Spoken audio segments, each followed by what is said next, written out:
오늘 우리 같이 나눌 말씀은 로마서 8장 26절에서 30절 말씀입니다. 로마서 8장 26절에서 30절까지 말씀입니다.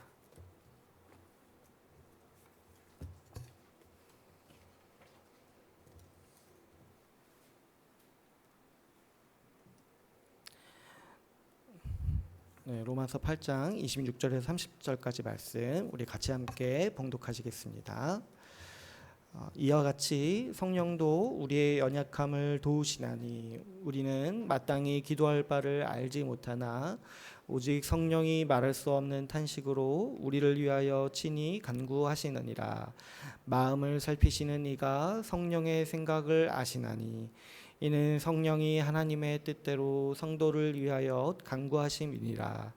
우리가 알거니와 하나님을 사랑하는 자 곧 그의 뜻대로 부르심을 입은 자들에게는 모든 것이 합력하여 선을 이루느니라. 하나님이 미리 아신 자들을 또한 그 아들의 형상을 본받게 하기 위하여 미리 정하셨으니 이는 그로 많은 형제 중에서 맏아들이 되게 하려 하심이니라. 또 미리 정하신 그들을 또한 부르시고 부르신 그들을 또한 의롭다 하시고 의롭다 하신 그들을 또한 영화롭게 하셨느니라. 아멘.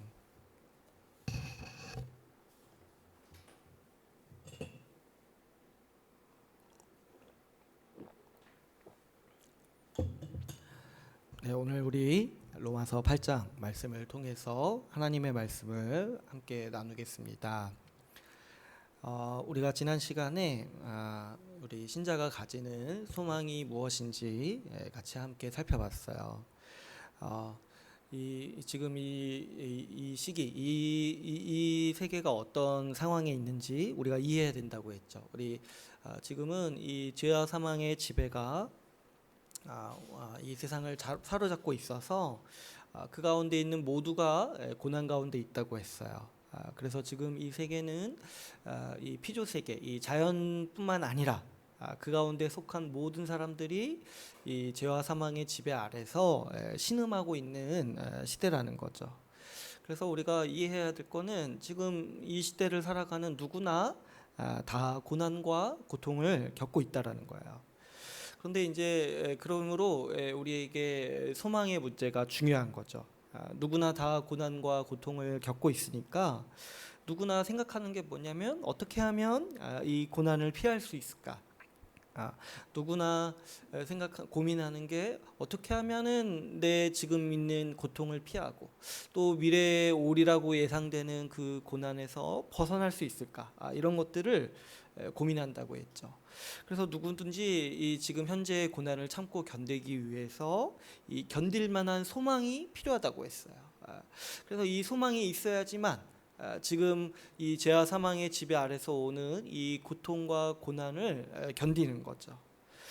우리 로마서 말씀에서는 이 두 가지 종류의 소망이 있다라고 우리에게 가르치고 있죠. 이 보이는 소망과 보이지 않는 소망이 있다라고 우리에게 가르치고 있어요. 보통 이제 우리 이 비신자들이 가지는 소망은 이 보이는 소망이죠. 보이는 소망이라는 건 어떤 거라고 했어요? 이렇게 생각하시면 돼요. 그냥 자기 눈에 뻔히 보이는 거. 그래서 뻔한 거. 눈에 보이니까 아주 뻔한 거. 불 보듯 뻔한 소망. 어떤 거냐니까 자기 그냥 생각과 계획으로 이 고난을 돌파하기 위해서 견디기 위해서 자기가 만들어내는 소망이라고 했어요. 그래서 이제 흔히 뭐 어떤 것들이 있겠습니까? 내가 소유를 많이 가지면 또 뭐 이렇게 좀 뭐 몸이 더 건강해지면 또 뭐 이렇게 하여튼 이 눈에 보이는 어떤 것들을 가지고 또 소유하면 내가 고난을 벗어날 수 있겠다. 내가 이 미래에 있을 고통도 면제받을 수 있겠다. 이렇게 가지는 것이 비신자들이 가지는 이 보이는 소망의 특징이라고 했죠. 그런데 이 말씀은 이 보이는 소망이 아니라고 하죠. 우리 24절에서 8장 24절에서 보이는 소망은 소망이 아니라는 거예요. 왜 그러냐니까 이거는 굉장히 어리석은 거라는 거예요. 우리가 지금 고통스럽고 괴로운 원인이 뭐냐는 거예요. 우리가 고통스럽고 괴로운 거는 죄와 사망의 지배 때문에 그런 거예요. 죄와 사망의 문제로 우리가 고난을 겪고 있는데 보이는 소망은 엉뚱한 곳에서 해결책을 찾는다라는 거예요. 여러분, 우리의 소유나 우리의 만족함, 우리의 어떤 우리가 이제 만족시키는 우리의 어떤 욕망이 죄와 사망의 문제에서 어떤 이득이 있냐는 거예요. 내가 그걸 가지면 이 어떤 죽음의 문제를 피할 수 있냐는 거죠. 내가 어떤 걸 가지면 내 성정이 좀 달라지냐는 거예요. 날마다 죄의 말들과 죄의 행동들을 뿜어내는 내가 바뀔 수 있냐는 거예요. 내가 뭘 가지면, 내가 뭐 좋은 걸 가지면, 내가 소유가 많으면 내가 죄로부터 벗어나서 성화할 수 있냐는 거예요. 절대 그럴 수가 없는데 사람들은 자꾸 이 엉뚱한 곳에서 해결책을 찾는다라는 거죠. 그런 것들이 이 죄와 사망의 문제를 해결하는 일에 철저하게 무력하기 때문에 로마서 말씀에서는 이 보이는 소망이 아니다라고 우리에게 선언하고 있는 것이죠. 반면에 이 교회가 가지는 소망은 보이지 않는 소망이라는 거예요. 보이지 않는 소망은 어떤 거라고 했어요? 이 하나님의 능력으로 그분의 계획과 그분의 힘으로 우리에게 주시는 선물이기 때문에 우리 눈에는 보이지 않는 거라고 했어요. 우리의 능력과 어떤 우리의 힘으로 만들어내는 것이 아니기 때문에 온전히 하나님의 능력과 하나님의 계획 안에 있는 것이기 때문에 우리 눈에 보이지 않는 소망을 우리가 갖는다고 했어요. 그래서 이제 구체적으로 뭐라고 했죠? 우리 주님이 다시 오실 때 이 세상을 회복시키셔서 그래서 새 하늘과 새 땅을 만들어 주신 다음에 우리를 어떻게 하신다고 했어요? 우리를 이 부활의 육체로 그 새 하늘과 새 땅을 누리도록 우리에게 준비하고 계시고 또 지금도 일하고 계신다라고 우리는 같이 나눴어요. 그래서 우리의 이 보이지 않는 소망이 뭐냐니까 우리가 부활할 거라는 거예요. 부활해서 이 새 하늘과 새 땅을 새로운 육체로 이 죄와 사망의 지배를 완전히 벗어버린, 그래서 노화도 없고 질병도 없고 죄의 어떠한 영향도 없는 이 육체로 죄가 없는 세상을 누리리라는 것이 우리가 기대하고 있는 이 보이지 않는 소망이라는 거죠. 그래서 이제 우리가 이제 새 하늘과 새 땅 이런 거 부활 이런 거는 상상할 수가 있죠. 상상할 수가 있는데 눈에는 안 보여요. 어떻게 될지 몰라요. 그때 이제 가봐야지 우리도 이제 정확히 아는 거죠. 그래서 이제 우리는 보이지 않는 소망을 가지고 있다는 거예요. 보이지 않는 소망. 그래서 우리도 똑같이 이 25절처럼 24절처럼 똑같이 말할 수 있는 거예요. 보이는 소망이 아니니 보는 것을 누가 바라리요. 그런 것들이 우리의 죄와 사망의 문제에서 아무런 이익이 없다는 거죠. 우리는 보이지 않는 소망을 가졌기에 무엇을 기대할 수 있습니까? 지금 이 시대가 지나가고 이 죄와 사망이 지배하는 이 시대가 지나가고 새 시대가 오는 것을 기다린다고 했어요.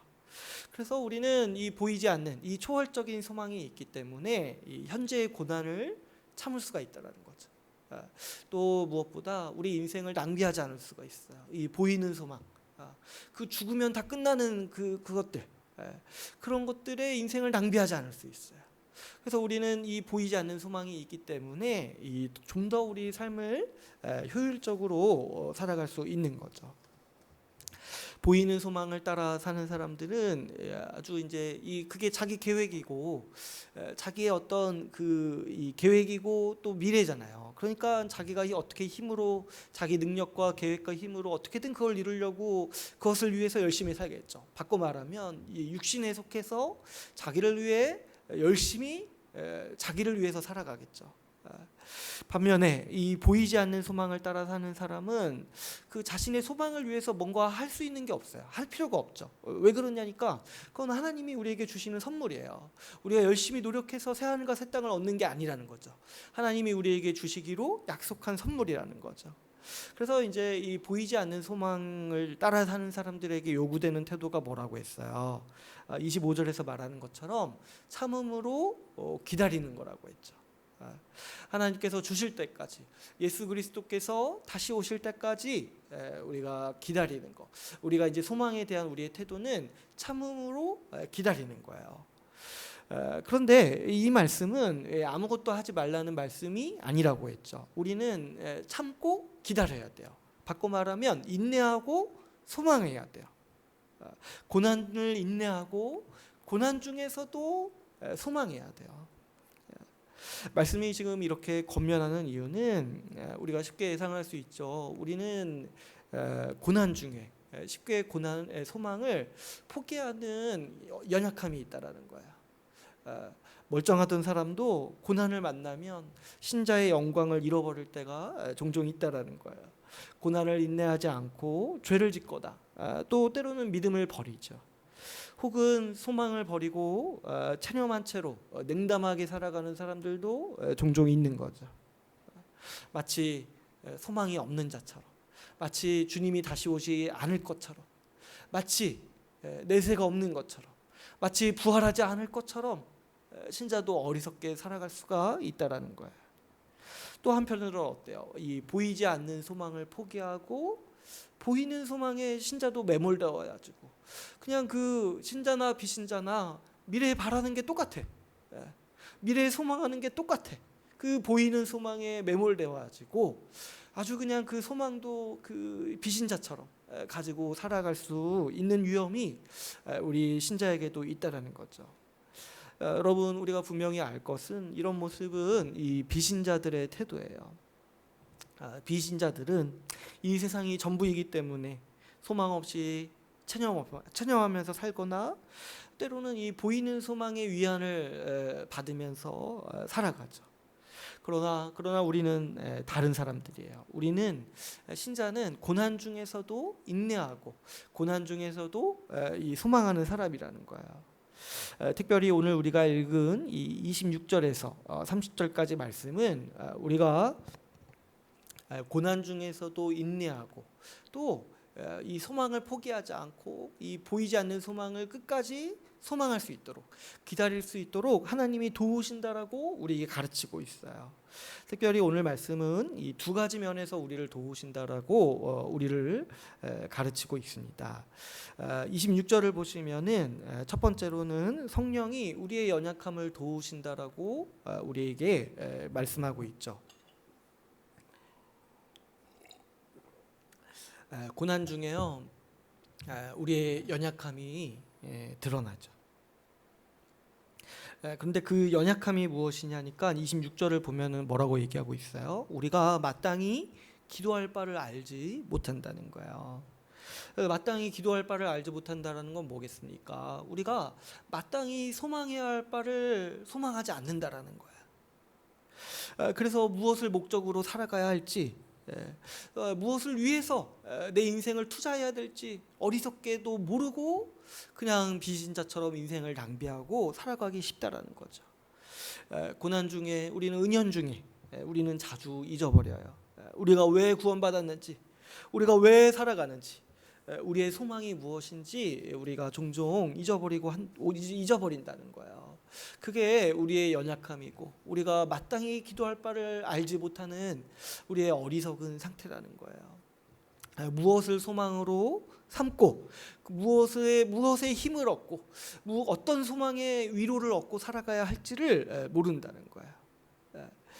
성령께서는 그런 우리를 향하여서 말할 수 없는 탄식으로 우리를 위하여 친히 간구하신다라고 우리에게 지금 26절 말씀에서 얘기하고 있어요. 27절 말씀을 보면은 이렇게 얘기를 하죠. 마음을 살피시는 이가 성령의 생각을 아시나니 이는 성령이 하나님의 뜻대로 성도들을 위하여 간구하심이니라. 성령이 우리를 향해서 말할 수 없는 탄식으로 간구하시는데 그 간구의 내용이 뭐냐니까 하나님의 뜻대로 살아가라는 거예요. 우리가 하나님의 뜻대로 살아가기를 성령께서 오늘도 말할 수 없는 탄식으로 우리에게 우시면서 간구하고 계시다는 거야. 그렇게 살면 안 돼. 정신 차려. 하나님이 주시는 소망을 보고 살아야지.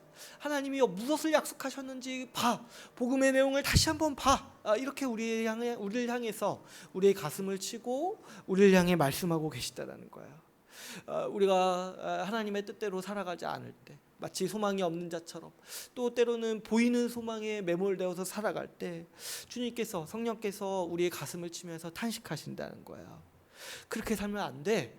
그렇게 살라고 주님께서 죽으신 게 아니야. 그따위 삶을 살라고 예수 그리스도께서 너를 위해 죽으신 게 아니야 라고 우리를 향해 말할 수 없는 탄식으로 지금도 우리를 향해 간구하고 계신다는 거죠.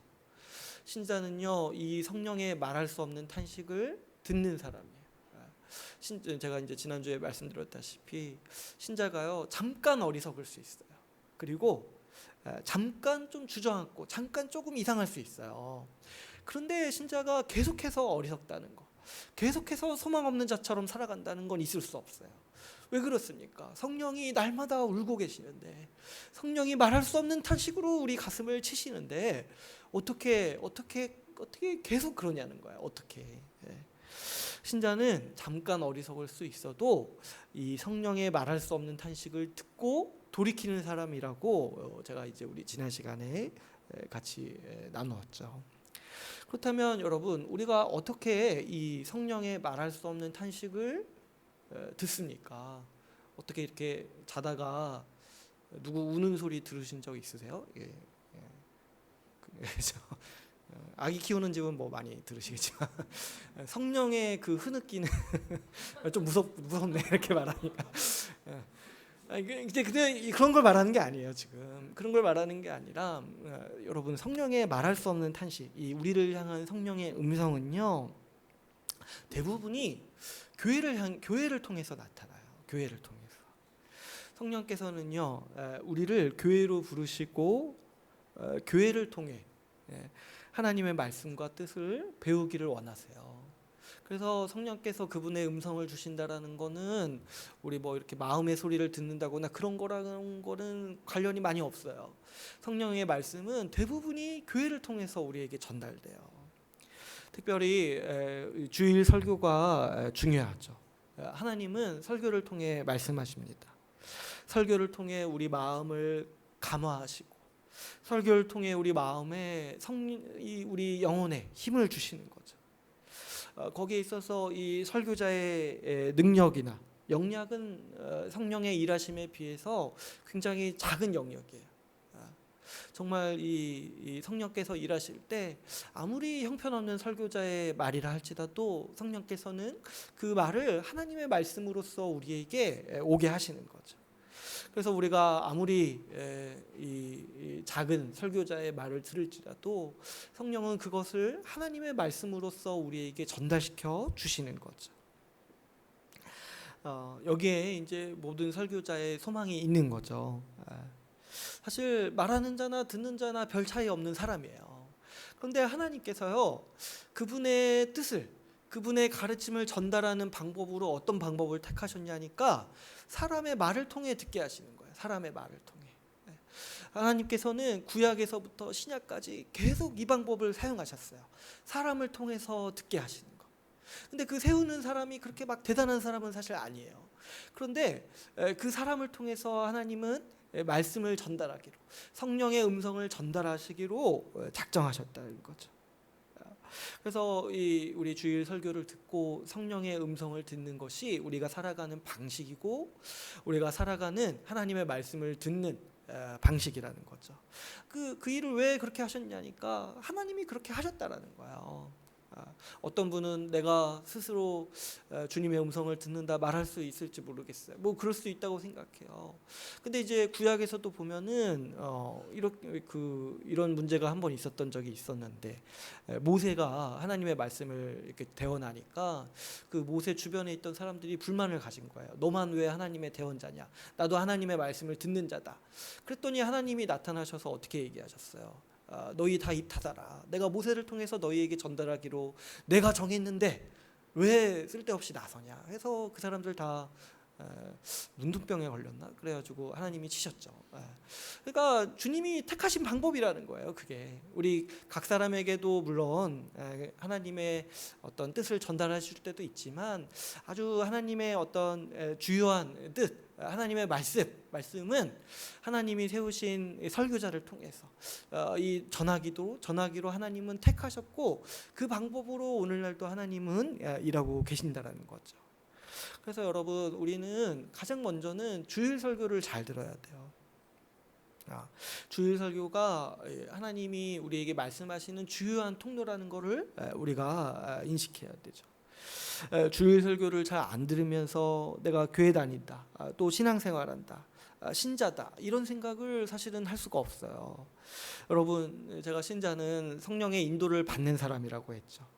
그런데 이 성령의 말씀에 대놓고 이렇게 귀를 막는데 어떻게 신앙생활이 가능하겠습니까? 성령의 인도에 안 따르겠다고 내가 대놓고 귀를 막고 있는데 어떻게 신자로서 살아갈 수 있겠냐는 거예요. 그래서 이 주일 예배와 이 설교는 신자에게 있어서 아주 중요한 생명줄이에요.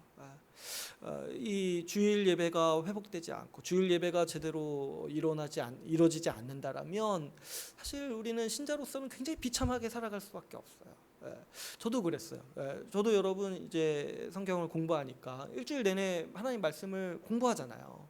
그런데도 주일에 예배를 잘못 드리고 주일에 하나님 말씀을 못 들으면 좀 이상한 얘기 듣거나 그러면 그렇게 한 주 내내 심령이 상해 있어가지고 그 회복하기가 너무 힘들었어요. 그래서 제가 개척하기로 마음 먹은 거예요. 좀 이상한 얘기 안 듣고 그냥 좀 그래서 주님 얘기만 좀 듣고 싶어가지고 주일 설교가 그래서 이제 중요하다는 걸 제가 그때 너무 심각하게 깨달았어요.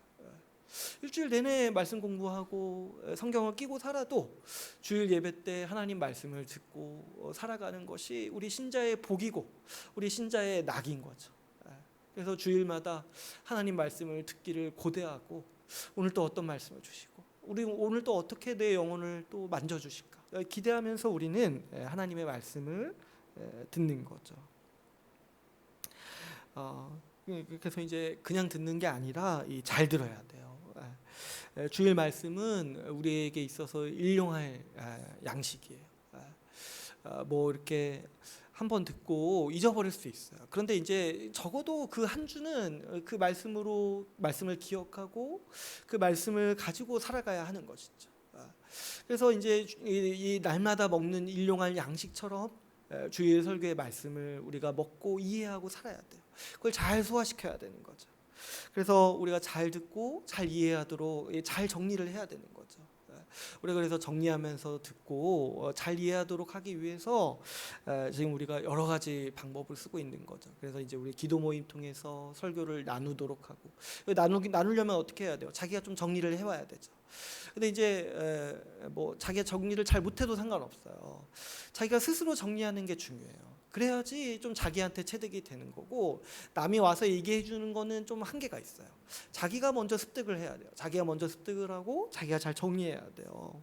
그래서 우리가 다시 반복해서 들을 수 있도록 우리가 이제 유튜브 방송을 통해서도 설교를 이제 하는 거죠.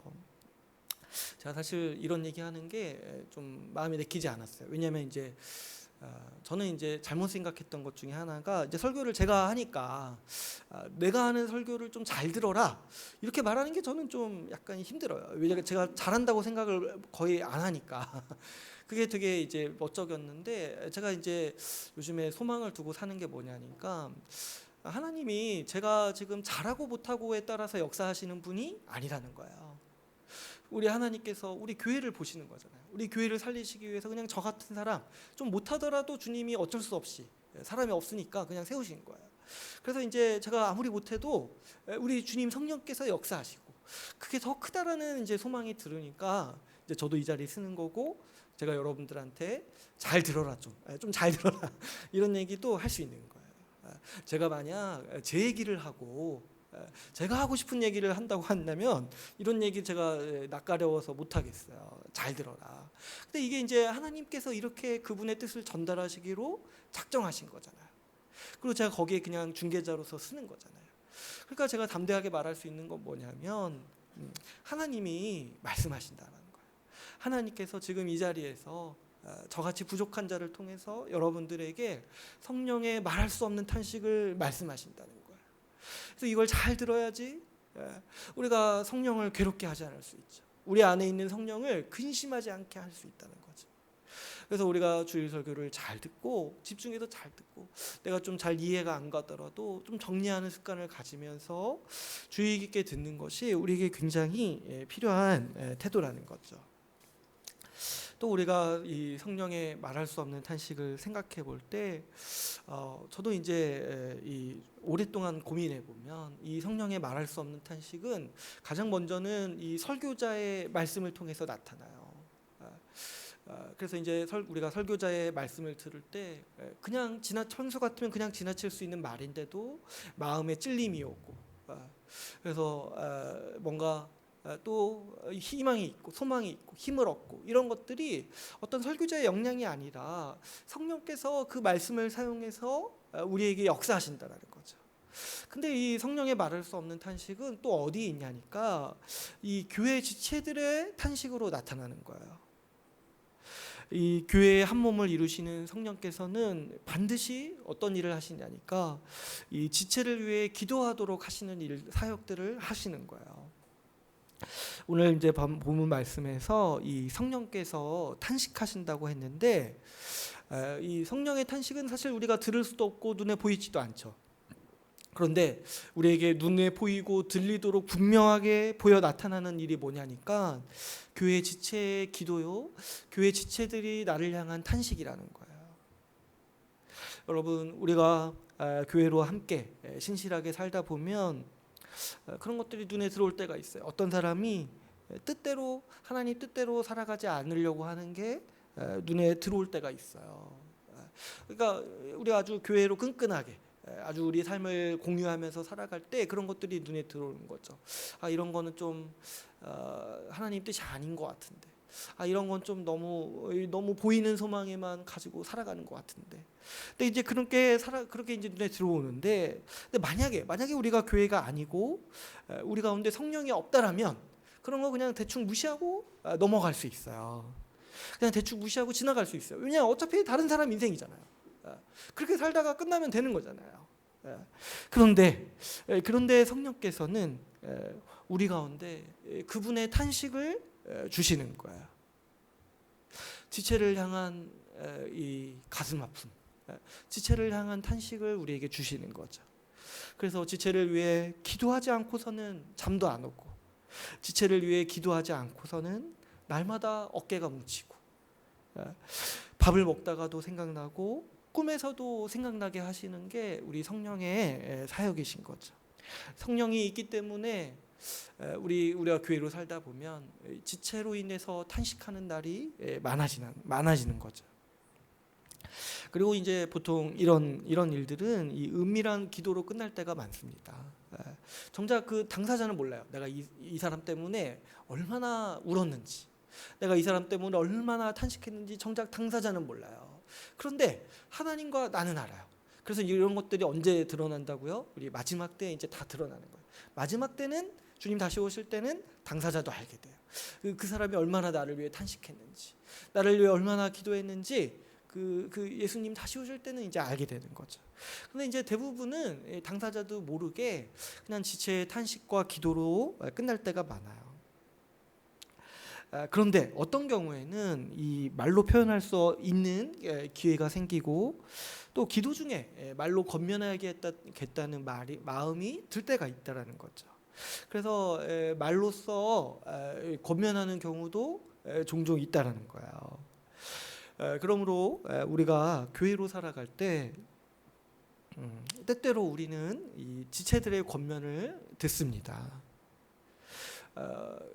뭐 이렇게 그냥 지나가면서 참견하는 말로 툭 던지는 그런 말 말고, 뭐 이렇게 비꼬고 핀잔 주고 이런 말 말고, 정말 진정으로 오래 기도하고 진심이 담겨져 있는 권면을 우리가 들을 때가 종종 있다라는 거죠.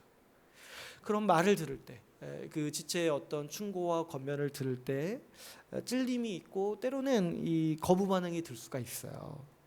그런데요, 잘 생각해 보셔야 돼요. 우리가 교회로 살면서 나를 위해 기도해 주는 사람의 권면을 듣는 것이 얼마나 큰 복인지를 생각하셔야 돼요. 여러분, 우리가 살면서요, 나를 위해 기도해 주는 사람 한 사람 얻기도 힘들어요. 근데 나를 위해서 기도해 주면서 권면까지 해주는 사람 얻는 거라는 거는 정말 너무 우리 인생에 있어서 어려운 일이죠. 그런데요, 이런 신실한 사람들이 어디에 있냐니까 바로 교회에 있다라는 거예요. 교회에. 그래서 이 나를 위해 기도해 주는 사람도 교회에 있고, 나를 위해 기도해 주면서 권면해 주는 사람도 교회에 있다라는 거예요. 그리고 우리가 이제 분명히 알아야 될 거는 그 사람들의 권면이요, 기도해 주는 사람의 그 권면이 그 사람 개인의 말이 아니라 성령의 말할 수 없는 탄식이라는 것을 우리가 인식하고 있어야 한다는 거죠. 제가 이제 좋아하는 한 가지 일화가 있는데, 우리 옛날 분이신데 이 성 프란체스코라는 분이 계세요. 그분이 이제 성인으로 추대받으시는 분인데, 이 카톨릭에서는. 근데 이 프란체스코가 어느 날은 이 진로에 고민이 있어가지고 자기가 어떤 진로를 택해야 될지 이 동역자들 한 수녀님에게 기도를 부탁했다고 해요. 그래서 이제 얼마 동안 기도하고 다시 만나기로 했어요. 수녀님이 기도해 주시고. 그래서 이제 그 수녀님이 기도해 주시고 기간이 돼서 이제 만났는데, 프란체스코가 그 수녀님의 권면을 듣기 전에 했던 행동이 뭐였냐면, 그 수녀님을 만나자마자 무릎을 꿇고 네 주님 말씀하옵소서 이렇게 고백을 했다라는 거예요. 그 지체, 사랑하는 지체가 나를 위해 기도해 주고 하는 권면을 프란체스코라는 분은 어떻게 받아들였냐면, 살아계신 하나님이 나에게 직접 말씀해 주신 걸로 받아들였다는 거죠. 성령께서는 이런 방식으로 사람을 통해 우리에게 하나님의 뜻에 합당하게 살아가도록 권면하신다는 거예요.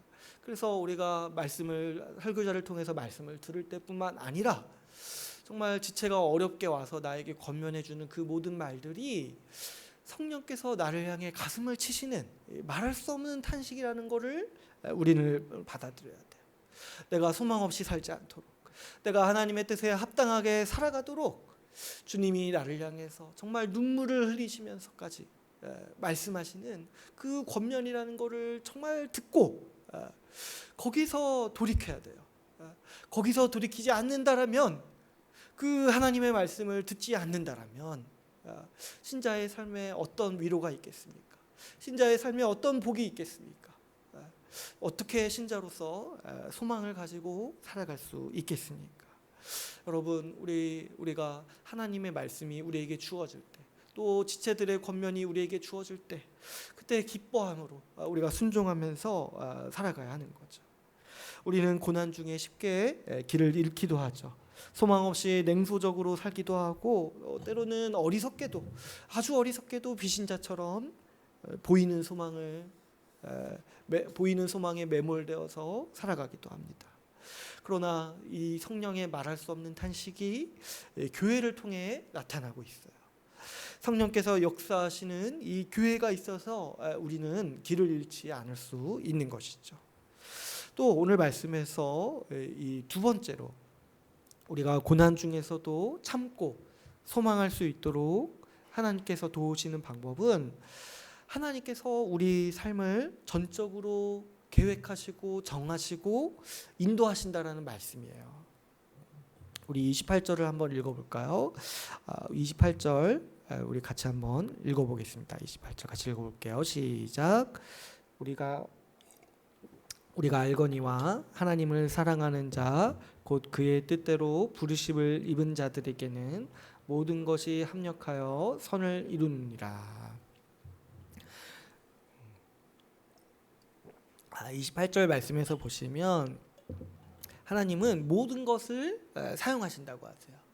근데 이제 우리가 이 말씀의 지금 맥락을 이해하는 게 중요하죠. 이 말씀은 지금 우리에게 고난이 있다라는 맥락에서 이 얘기를 지금 하고 계시는 거예요. 그러니까 여기서 얘기하는 모든 것은 뭐예요? 앞에서 얘기했던 우리에게 있는 고난을 얘기하는 거죠.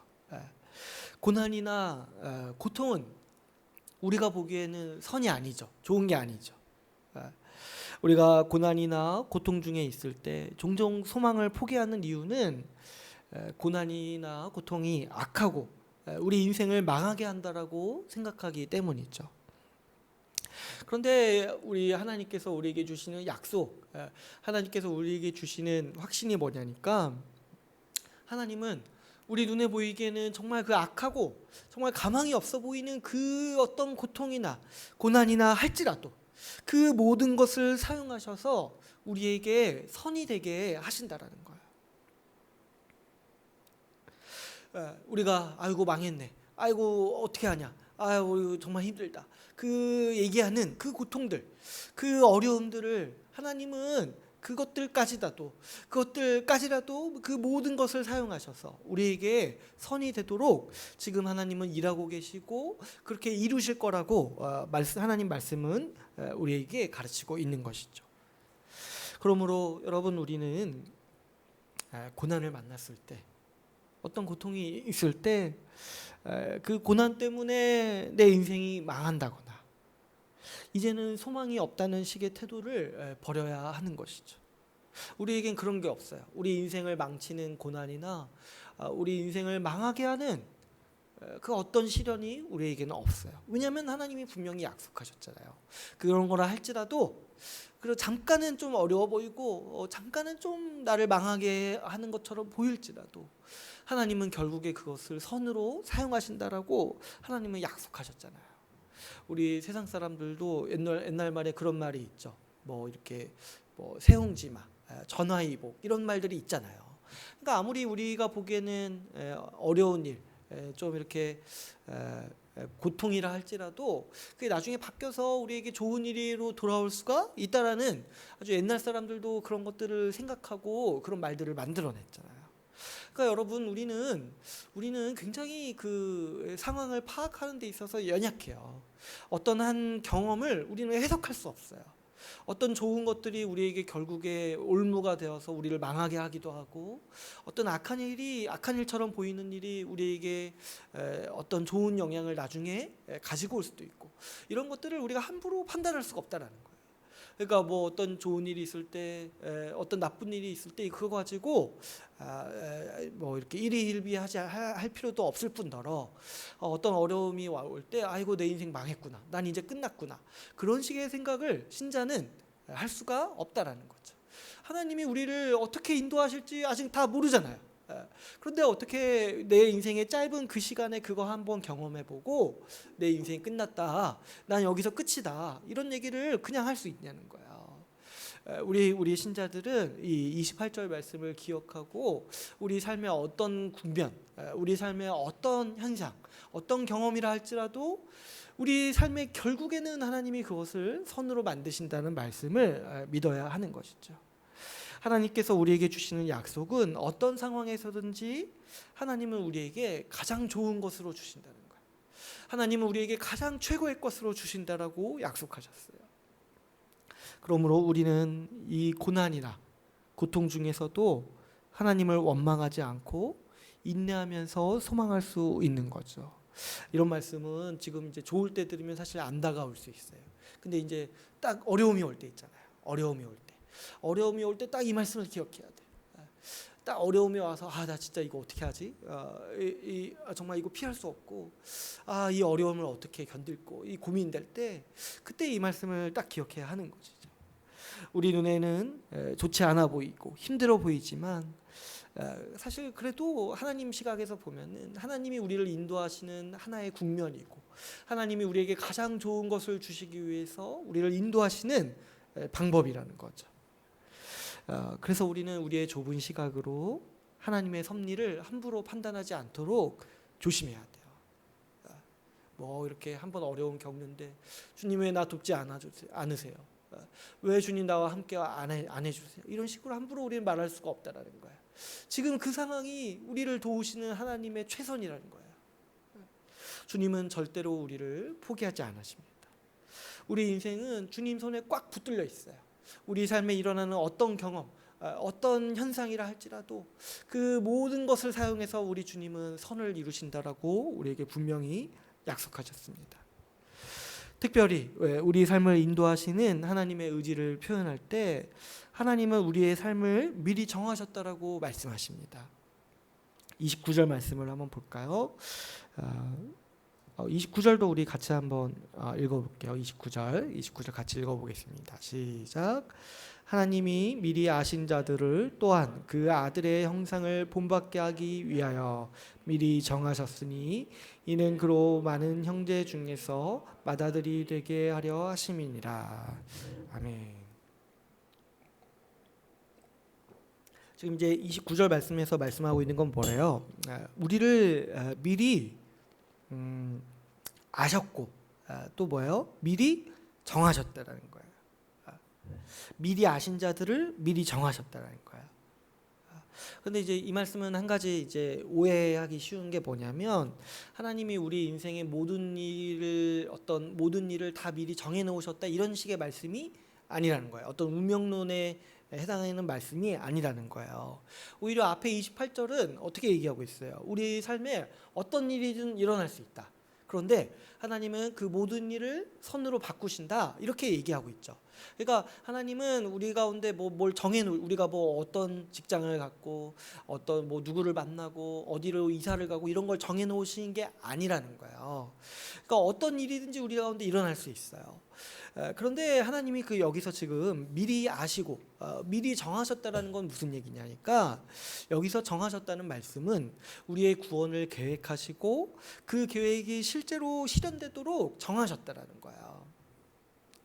29절은 처음에는 우리를 미리 아셨다고 했죠. 그렇죠. 하나님께서 우리가 태어나시기 전에 우리가 태어나실 것을 미리 아셨어요. 우리의 모든 생명이 그분의 주관 가운데 있잖아요. 하나님이 세상을 만드시기 전에 우리를 만드시고 우리를 미리 아셨다는 거죠. 그래서 이 미리 아신 자들을 어떻게 하셨냐면은 이 세상을 구원할 계획을 세우실 때 우리를 구원하시기로 미리 정하셨다는 거예요. 그래서 우리 각 사람, 우리 교회가 그분의 계획 안에 있다라는 것을 우리가 이 말씀을 통해서 알 수 있다라는 거죠. 하나님께서는 우리가 태어나기 전부터 우리를 구원하시고 그분의 자녀 삼아 주셔서 우리를 상속자로 삼으시기로 미리 정하셨다는 거죠. 그래서 우리가 이제 신학적 용어로 이런 하나님의 은혜를 우리가 예정이라고 얘기를 하죠. 하나님은 우리를 아시고 우리의 구원을 정하셨다. 이 30절에서 보시면 우리의 구원을 향한 이 하나님의 계획을 더 구체적으로 우리에게 말씀하고 있습니다. 30절에 보면 이렇게 얘기를 하죠. 미리 정하신 그들, 미리 정하셨어요. 우리의 구원을 미리 정하셨어요. 우리가 하나님의 계획에 따라 태어났을 때 하나님은 그런 우리를 하나님의 백성으로 부르시고 복음을 듣게 하시고 복음을 듣도록 믿음을 주셨다는 거예요. 그래서 미리 정하시고 또 어떻게 하셨다는 거예요? 또한 부르셨다는 거죠. 우리가 태어났을 때 하나님의 계획 안에 있던 우리를 잊지 않으시고 우리를 부르셨다는 거예요. 그래서 여러분 우리가 복음을 듣고 예수 믿었잖아요. 그게 하나님이 우리를 부르신 거라는 거예요. 하나님의 계획 안에 우리가 있었고 하나님께서 우리를 구원하시기로 정하셨기 때문에 그 하나님의 계획에 따라서 우리가 하나님의 이 복음을 듣고 그 듣는 믿음까지 우리에게 갖도록 우리를 부르셨다는 거죠. 또 어떻게 하셨어요? 우리를 의롭다라고 하셨어요. 의롭다라고. 우리가 복음을 믿고 예수 그리스도의 의를 우리에게 주셨죠. 그 다음에 또 어떻게 하셨어요? 우리를 의롭다 하신 그들을 또한 영화롭게 하셨느니라 이렇게 얘기하고 있어요. 여기서 이제 영화롭게 하셨다라는 말씀은 영광스럽게 하셨다. 이 표현은 어떤 표현이냐면은 우리가 나중에 이 미래에 얻을 이 부활의 육체를 표현하는 말이에요. 그래서 우리가 지금 이 땅에서 구원받고 살아갈 때는 열심히 정말 주를 닮아가고 성화하는 인생을 살죠. 근데 마지막 날에는 어떻게 되냐니까 최종 상태, 이 영광스러운 상태에 이르는데 그게 뭐예요? 우리가 지난 시간에 나눴던 이 몸의 속량, 우리가 부활의 육체를 얻은 날이 우리가 영광스러운 상태로 바뀌는 날이라는 거예요. 그래서 우리를 영화롭게 하셨다, 우리를 영광스럽게 하셨다라고 얘기를 하고 있는 거죠. 그래서 하나님은 어떤 계획을 하셨어요? 미리 아신 자들을 미리 정하셨고 그리고 그 정하신 그들을 또 부르셨고 그 부르신 그들을 영화롭게 하셨다라고 이 하나님의 우리를 향한 계획을 지금 오늘 말씀에서는 우리에게 가르치고 있는 것이죠. 여러분 우리는 이 하나님의 계획 안에 들어온 사람들이에요. 우리가 지금 예수를 믿고 정말 주님 안에서 성령을 받아서 신앙생활하고 있다라면 우리는 이 하나님의 계획의 사이클 안에, 이 계획의 이 진행 아래 우리는 들어온 사람들이죠. 우리가 근데 이 말씀에서 주의 깊게 살펴볼 점이 하나가 있습니다. 이 30절에 보시면 이 마지막에 이 영화롭게 하셨느니라 이렇게 얘기를 하고 있죠. 근데 이제 제가 방금 영화에 대해서 설명할 때 영화는 이 우리 부활의 육체를 얻은 최종 상태를 말하는 거예요. 영광스러운 상태, 성화를 완전히 이룬 상태, 완전히 성화한 상태. 그러니까 엄밀히 말하면 뭐예요? 이 우리 영화, 우리 육체의 부활은 언제 일어나는 거예요? 마지막 때, 우리 주님이 오시는 날 최종 상태에서 일어나는 우리의 최종 상태의 모습이라는 거예요. 우리의 최종 그 단계라는 거예요. 그래서 우리가 최종적으로 영화하는 거예요. 그런데 오늘 말씀에서는 어떻게 얘기해요? 이미 의롭다 하신 그들을 또한 영화롭게 하셨느니라 이렇게 얘기를 해요. 영화롭게 하셨느니라. 무슨 차이가 있어요? 이거를 과거형으로 쓰는 거예요. 이미 하셨다라고 얘기를 하는 거예요. 그러니까 엄밀히 말하면 어때요? 미래에 일어날 일인데, 예수 그리스도가 다시 오시면 일어날 일인데 오늘 말씀에서는 그거를 과거형으로 우리에게 얘기를 하는 거죠. 원래는 이렇게 얘기해요. 앞으로 우리가 영화 될 것이다. 우리 이제 지난주에 읽었던 말씀에서 그렇게 표현해요. 우리가 몸의 속량을 기다린다. 미래에 영화할 것이다. 이렇게 얘기를 하죠. 근데 그거를 바꿔서 얘기할 때 30절에서는 또 어떻게 얘기하냐니까 우리가 영화를 얻었다. 우리를 영화롭게 하셨다. 이미 영화롭게 하셨다. 이렇게 말씀하고 있어요. 왜 이거를 과거형으로 표현할까요? 왜 하나님은 미래에 일어날 일인데 지금 마치 이미 일어난 일처럼 우리에게 가르치고 있을까요? 지금 이 말씀들은 하나님의 계획이고 하나님의 뜻이에요. 여러분 한번 생각해 보세요. 하나님의 계획은 우리의 계획과는 다르죠. 우리의 계획은 어때요? 한번 세우면 3일 안에 한 번 더 세우는 우리의 계획은 좀 부질없고 왜 세우는지 모르지만 아무튼 계획이 있어야 되니까 세우는. 우리의 계획은 한 달짜리 계획을 세웠지만 내일 바뀌는 거 이런 거잖아요. 우리의 계획은 있다가도 없고 세웠지만 언제든지 바뀌는 거잖아요. 근데 사실 하나님의 계획은 다르다는 거예요. 하나님의 계획은 어때요? 하나님이 계획하셨다. 그러면 우리가 뭘 할 수 있어요? 하나님이 그렇게 일어나도록 정하셨다. 그러니까 하나님의 계획은 뭐예요? 반드시 일어나는 일이라는 거예요. 그러니까 지금 오늘 말씀에서 하나님이 우리를 미리 아시고 미리 정하시고 또 부르시고 의롭게 하시고 또 영화롭게 하실 거라는 계획을 세우셨는데 이 계획은 이미 일어난 것과 다름이 없다라는 거예요. 왜냐? 하나님이 그렇게 정하셨고 하나님이 그렇게 계획하셨기 때문이라는 거죠. 그러므로 우리는 하나님의 계획이 지금 이미 실현되고 있다는 걸 확신하고 있어요. 뭘 보고 확신할 수 있어요? 지금 우리가 예수 믿고 있잖아요. 예수 믿고 성령을 받아서 생활하고 있잖아요. 의롭다함을 받아서 그 확신 가운데 살아가고 있잖아요. 그러니까 우리는 지금 이 하나님의 계획의 일련의 이 사이클 안에 지금 들어와 있다는 걸 확신하죠. 그럼 우리의 미래에 대해서 뭘 확신할 수 있다는 거예요? 우리가 영화롭게 될 것. 우리가 부활하여서 죄와 사망의 모든 영향을 벗어버리고 완전히 성화하여서 영화롭게 될 것. 그래서 주와 닮은 모습으로 우리가 살아갈 것을 우리는 확신할 수 있다는 거예요. 지금 내가 성령을 받아서 예수 믿고 살아가고 있기 때문에 확신할 수 그 일들이 일어날 것을 우리가 굳건하게 확신할 수 있다는 거죠. 그래서 여러분 우리가 이제 그래서 미래를 어떻게 표현할 수 있냐면 과거로 표현할 수 있다는 거예요. 멋있지 않아요? 우리의 장차 일어날 미래지만 우리는 이미 영화했다까지 얘기할 수가 있다는 거예요. 왜냐? 그것이 하나님의 계획이고 하나님의 정하심이기 때문에.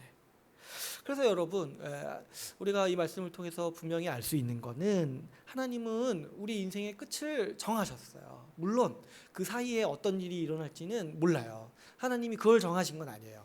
우리가 어떤 경험을 하고 어떤 고난을 겪고 또 어떤 복을 겪고 이런 것들을 하나님이 뭐 정하신 거 아니에요. 근데 하나님이 정하셨다는 건 뭐예요? 우리의 끝을 정해 놓으셨다는 거예요. 우리가 어떻게 끝날지 어떻게 정해 놓으셨어요? 우리가 부활해서 영생에 이를 것이라는 거. 우리가 영화하여서 새하늘과 새 땅을 누릴 것이라고 우리의 마지막, 우리의 엔딩, 우리의 끝, 우리의 종말을 정해 놓으셨다는 거예요. 여러분, 우리가 지금 예수 그리스도를 진짜로 믿고 있습니까?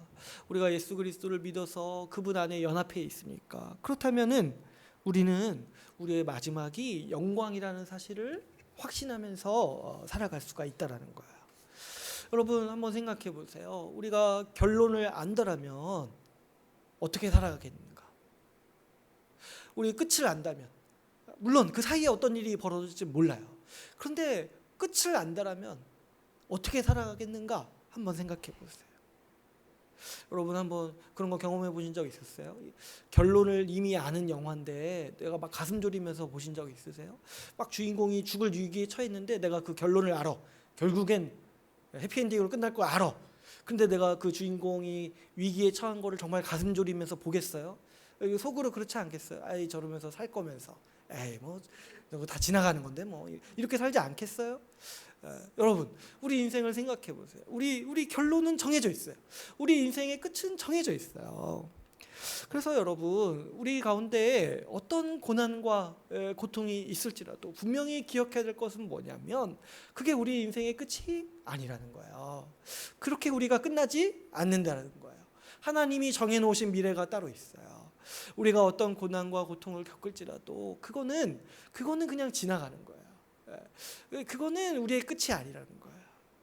우리가 아무리 심각하고 세상 사람들이 볼 때 정말 망했다고 생각할 정도의 어려움을 겪을지라도 그게 우리의 끝이 아니라는 것을 우리는 분명히 확신할 수 있다는 거예요. 그러므로 신자는 아무리 이 세상의 기준으로 미달하는 삶을 살지라도 절대로 실패한 인생이 아니라는 것이죠. 우리가 뭐 말년에 더 안 될 수도 있죠. 더 지금보다 더 어려움을 더 겪을 수도 있고 정말 세상 사람들이 뭐 우습게 보고 뭐 이렇게 조롱할 정도로 아주 어려운 처지에 놓이다가 그렇게 그냥 죽을 수도 있어요. 근데 그게 우리에게 끝이 아니라는 거죠.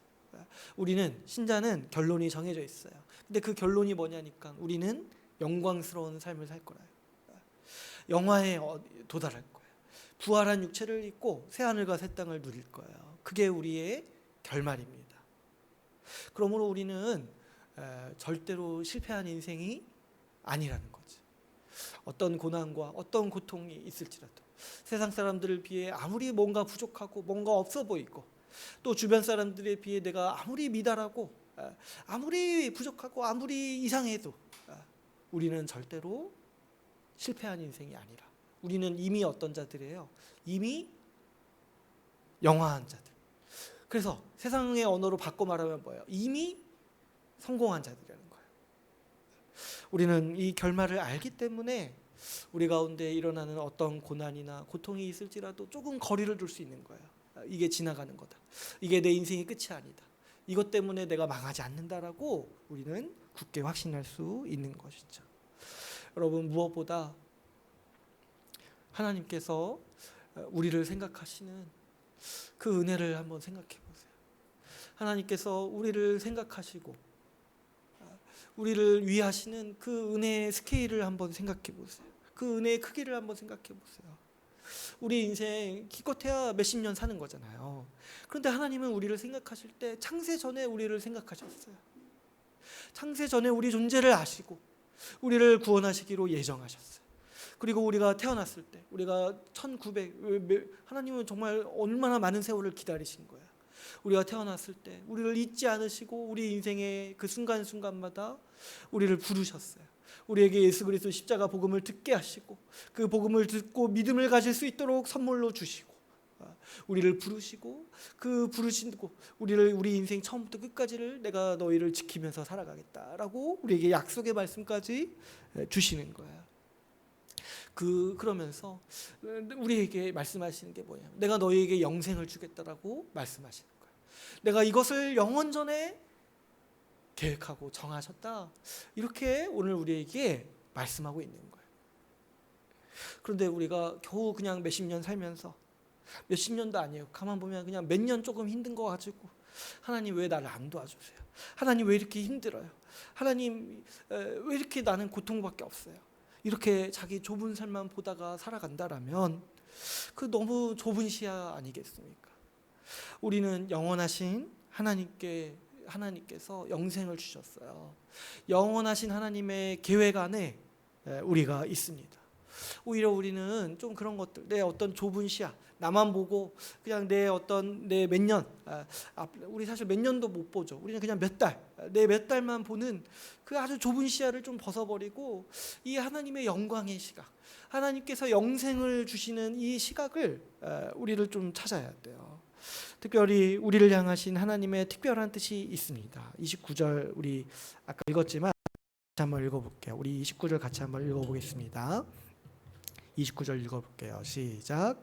하나님이 미리 아신 자들을 또한 그 아들의 형상을 본받게 하기 위하여 미리 정하셨으니 이는 그로 많은 형제 중에서 맏아들이 되게 하려 하심이니라. 아멘.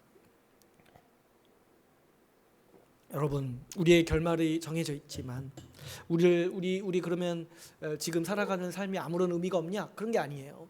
우리 삶을 향한 하나님의 특별하신 뜻이 있어요. 29절에서 뭐라고 얘기하고 있습니까? 우리를 구원하신 목적이 있다라고 얘기하죠. 우리를 왜 미리 예정하시고 미리 아시고 우리를 왜 미리 정하셨냐? 우리를 어떻게 하시기 위해서요? 우리를 그 아들의 형상을 본받게 하기 위해서 우리를 미리 정하셨다라고 얘기하고 있어요. 바꿔 말하면 뭐예요? 우리 예수 그리스도를 닮게 하기 위해서 우리를 구원하시고 우리를 정하셨다. 이렇게 얘기하고 있는 거죠. 그래서 그 목적이 뭐예요? 그로 많은 형제 중에서 맏아들이 되게 하려 하십니다. 그러니까 우리가 예수 그리스도를 닮으면 어떻게 된다는 거예요? 그리스도가 영광 받으신다는 거예요. 예수 그리스도가 영광 받으신다. 이거를 이제 그 예수 그리스도가 맏아들이 되게 하려 하십니다. 이렇게 이제 표현을 하고 있는 거죠. 우리가 이제 그리스도를 닮는 것을 이제 성화라고 얘기하죠. 성화. 여러분 한번 생각해 보세요. 우리 같은 죄인들이요, 자기 죄를 회개하고 예수 그리스도를 닮아가는 거는요, 사람의 힘으로 이루어지는 일이 아니죠. 그거는 하나님이 일하신 결과고 하나님께서 일하신 일의 결과가 우리에게 나타나는 거죠. 그러니까 우리가 그리스도를 닮아갈수록 주님이 영광 받으신다는 거예요. 이 주님이 하신 일이니까. 우리 같은 죄인이 우리 죄를 회개하고 예수 그리스도를 닮은 모습으로 어떻게 살아가는 거예요? 나를 위해 살지 않고 지체를 섬기고 지체를 위해 살아갈수록 누가 영광 받으시는 거예요? 우리 그리스도께서 그 일을 이루셔서 나 같은 사람을 바꾸신 우리 주 그리스도께서 영광 받으신다는 거죠.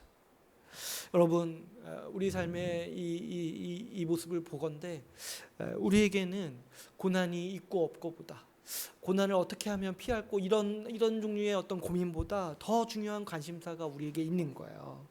그게 뭐냐니까 그 아들의 형상을 담는 것, 예수 그리스도를 닮아서 성화하는 것. 바꿔 말하면 나를 위해 살지 않고 지체를 위해, 교회를 위해 그리스도의 고난을 더 품는 것.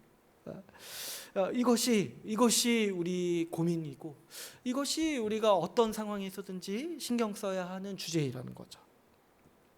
하나님은 이 목적을 위해 우리를 구원하셨습니다.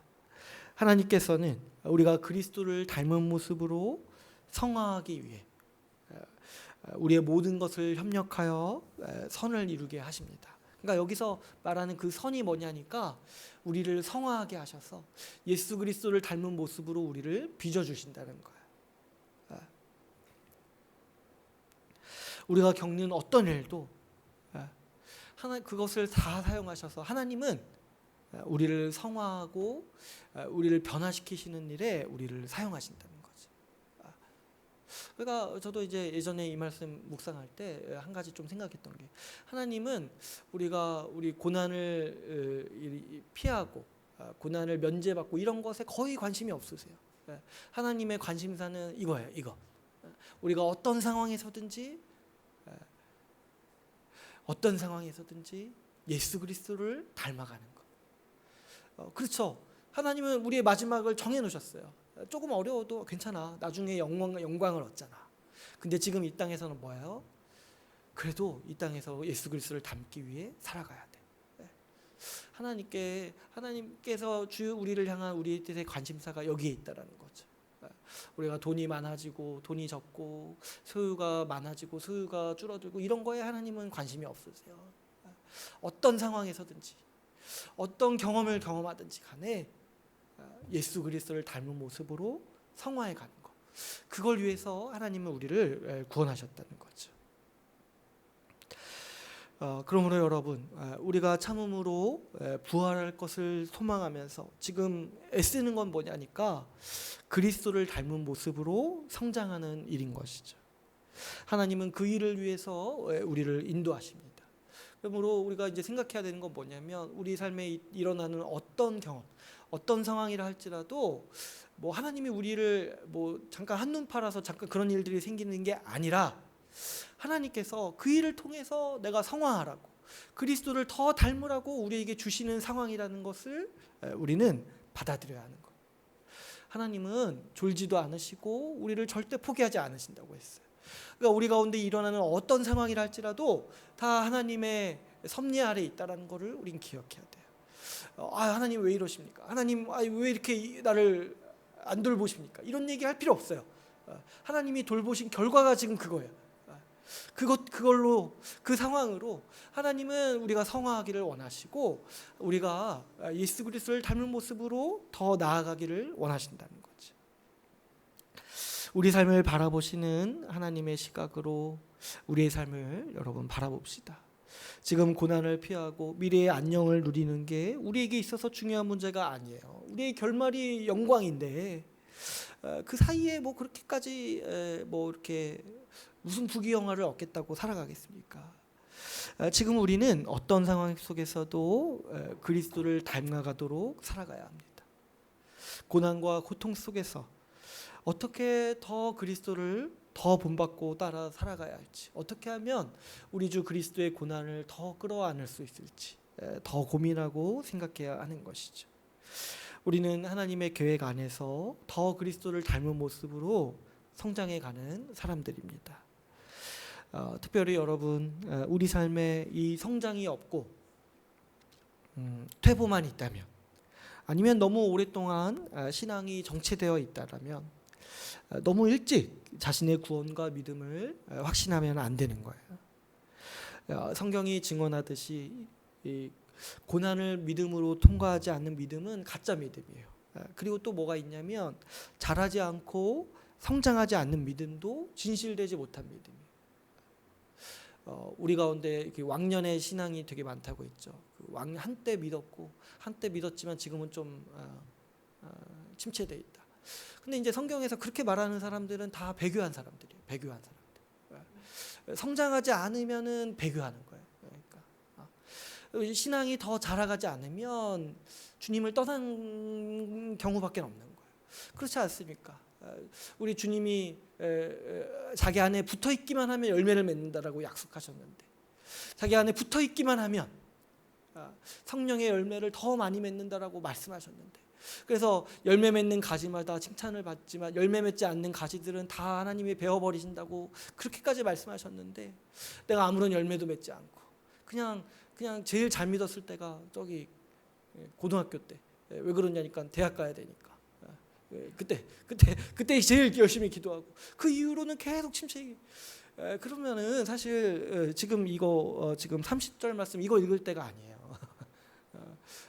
그런 거는 이 지금 하나님의 계획 안에 있다고 할 수 없어요. 하나님은 점점 우리를 성화시켜 나가시고, 그래서 영화에 이르는 게 하나님의 우리를 향한 계획이고 우리를 향한 하나님의 뜻인 거예요. 그런데 지금 성장하지 않고 있는데 내가 이 하나님의 구원 계획 안에 있다고요? 뭐 성도의 견인이 지금 나에게 있다고요? 착각하지 마세요. 성도의 견인이 그런 게 아니에요. 성도의 견인은 지금도 나를 성화시켜 나가시는 하나님의 뜻인 거예요. 여러분, 오늘날 너무 많은 사람들이 믿음이 성장하지 않은 채로 고난을 만나거나 유혹을 만나면 믿음을 저버리고 떠나갑니다. 하나님이 그런 사람도 구원하시기로 정하셨다 하는 것은 그 예정 교리를 아주 왜곡하는 사람들의 논리예요. 예정은 그런 사람들한테 쓰는 말들이 아니라는 거예요. 지금 성장하지 않는다라면 처음부터 이걸 의심해 봐야 돼요. 내가 처음부터 믿었는가? 교회는 출석할지라도 더 이상 하나님을 사랑하지 않거나 주를 섬기려는 마음이 없는 사람들이 많이 있는 것이죠. 그러니까 여러분, 이 젊었을 때 믿는 믿음을 너무 쉽게 확신하지 마세요. 우리가 소망하는 바는 우리가 인생의 연륜을 가지고 나이가 들었을 때 이전보다 더 주를 사랑하고 이전보다 더 성화하고 이전보다 더 지체를 사랑하는 자로 우리가 나이를 먹는 거죠. 이전보다 더 나은 사람이 되는 게 우리가 우리의 삶에서 소망하는 바인 거죠. 여러분, 우리 교회에 아주 감사하게도 이 어머니 아버지가 계시는데 그렇게 인생의 많은 풍파를 겪으시고도 여전히 주를 사랑하고 여전히 주를 섬기려고 살아가시는 분들을 여러분 주의 깊게 보시고 존경해야 돼요. 그런 분들을 존경하고 우리도 그런 사람이 되도록 힘써야 돼요. 얼마나 많은 젊은이들이 아기 낳고 직장에서 풍파를 겪고 사업에서 풍파를 겪다가 주님을 저버리는지 몰라요. 그런데 우리 교회 감사하게 그래도 정말 많은 풍파를 겪으시고도 주를 사랑하고 주를 위해 살아가시는 분들이 있잖아요. 그런 분들을 유심히 보면서 여러분, 우리의 미래를 소망하고 우리도 그와 같이 나이를 먹고 우리도 그와 같이 끝까지 주를 신실하게 사랑하는 사람이 되도록 힘써야 하는 것이죠. 여러분, 무엇보다 우리는 하나님께서 우리 인생을 붙들고 계시다는 사실을 믿어야 합니다. 주님은 우리가 겪는 고난도 우리의 성화를 위해 사용하십니다. 그러므로 우리는 고난 중에도 너무 흔들리지 말고 더 나은 사람이 되도록 애써야 하는 거예요. 그 고난이요, 우리 인생을 망하기 위해서 오는 게 아니라는 거예요. 우리는 그런 거 신경 쓰지 말고 적당히 거리를 두고 이 가운데서 어떻게 하면 더 나은 사람, 더 어떻게 하면 더 그리스도를 닮은 사람이 될지를 더 신경 쓰고 생각해야 하는 것이죠. 우리 교회도 마찬가지입니다. 요즘 사람들이 교회가 망했다라고 얘기하죠. 참 보면은 마음 아픈 뉴스들이 굉장히 많고 참 저런 교회도 있을까 싶을 정도로 속상한 이야기들이 굉장히 많죠.